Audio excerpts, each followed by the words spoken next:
प्रथुलमौक्तिकशोभिनासम् आकर्णदीर्घनयनं मणिकुण्डलाढ्यं मन्दस्मितं मृगमदोज्ज्वलपालदेशम्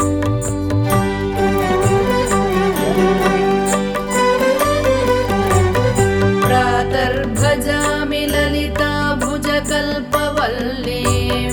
रत्नाङ्गुलीयलसदङ्गुलिपल्लवाढ्यां माणिक्यहेमवलयाङ्गदशोभमानां पुण्ड्रेक्षु चापकुसुमेषु शृणीर्दधानाम्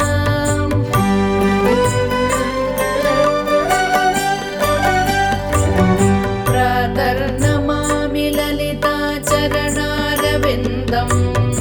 भक्तेष्टदाननिरतं भवसिन्धुपोतं पद्मासनादिसुरनायकपूजनीयं पद्माङ्कुशध्वजसुदर्शनलाञ्छनाढ्यम्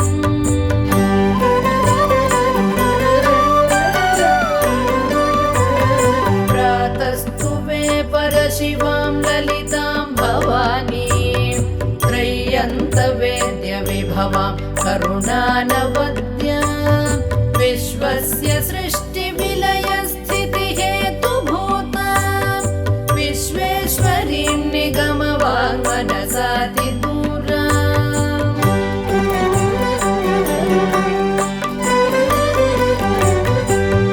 प्रातर्वदामि ललिते तव पुण्यनाम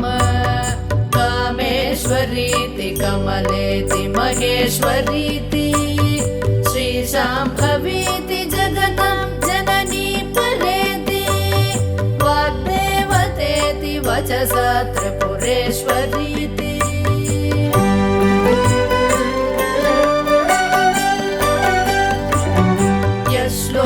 यश्लोकपञ्चकमिदं ललिताम्बिकायाः सौभाग्यदं सुललितं पठति प्रभाते तस्मै ददाति ललिता झटिति प्रसन्ना विद्यां श्रियं विमलसौख्यमनन्तकीर्तिं विद्यां श्रियं विमलसौख्यमनन्तकीर्तिं विद्यां श्रियं विमलसौख्यमनन्तकीर्तिम्